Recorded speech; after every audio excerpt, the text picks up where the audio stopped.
CV Sahib സ്കൂളിൽ തെക്ക് ഭാഗത്തുള്ള കുറച്ച് പിള്ളേർ എനിക്ക് ഇൻസ്റ്റാഗ്രാമിൽ മെസ്സേജ് അയച്ചിട്ടുണ്ടായിരുന്നു. ഒന്ന് അവിടെ വരെ വരണം, അവർക്ക് എന്തോ എന്നോട് പറയാനുണ്ട്. അപ്പോൾ ഞാൻ അവരോട് പറഞ്ഞ് പണിത്തിരക്കാണ്, ഞായറാഴ്ചയാണ് എനിക്ക് ഒഴിവുള്ളത്, അന്ന് ഞാൻ വരാമെന്ന്. അപ്പോൾ എന്താണ് അവരുടെ പ്രശ്നം എന്നുള്ളത് നമുക്കൊന്ന് പോയി നോക്കിയിട്ട് വരാം.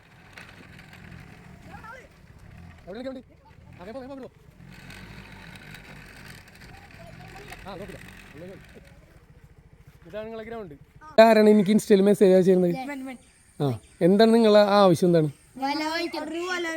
എവിടെയാണ്? രണ്ട് പോസ്റ്റിലും ഗോൾ പോസ്റ്റിന്റെ വല കെട്ടണം അല്ലേ? അതാണ് നിങ്ങളെ സംഭവം.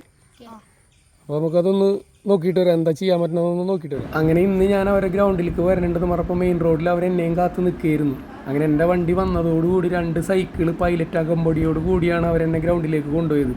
അങ്ങനെ ഗ്രൗണ്ടിൽ കൊണ്ടുപോയി അവർ ഓരോന്ന് കാണിച്ച് തന്ന് കാര്യങ്ങളെല്ലാം പറഞ്ഞ് മനസ്സിലാക്കി തന്ന്. അപ്പോൾ കൂടുതൽ ഞാൻ അവരായിട്ട് സംസാരിച്ചപ്പോൾ എനിക്ക് മനസ്സിലാക്കാൻ കഴിഞ്ഞത്, ചെറിയൊരു മിഠായി കടയൊക്കെ നടത്തി അതിൻ്റെ ലാഭം കൊണ്ട് അവർ ഫുട്ബോളൊക്കെ മേടിച്ച് നെറ്റ് മേടിക്കാനുള്ള പൈസ ഒന്നും അവർക്കില്ല. അപ്പോൾ നമുക്ക് മെസ്സേജ് അയച്ചാൽ അവർക്ക് നെറ്റ് മേടിച്ച് കിട്ടുന്ന ഒരു വിശ്വാസം ഉള്ളത് കൊണ്ടാണല്ലോ അവർ നമ്മളെ വിളിച്ചത്. അപ്പോൾ അവർക്ക് വേണ്ടത് എന്താണെന്ന് വെച്ചാൽ ഉടനെ ചെയ്ത് കൊടുക്കണം. അപ്പോൾ ഞാൻ വല മേടിച്ച് നിങ്ങൾക്ക് തരാം, നിങ്ങൾ കെട്ടിക്കൊള്ളണം. ഓക്കെ, സെറ്റാക്കിയിട്ട് എനിക്ക് ഫോട്ടോ അയച്ചു തരാം കേട്ടോ, വലയൊക്കെ കെട്ടിയിട്ട്.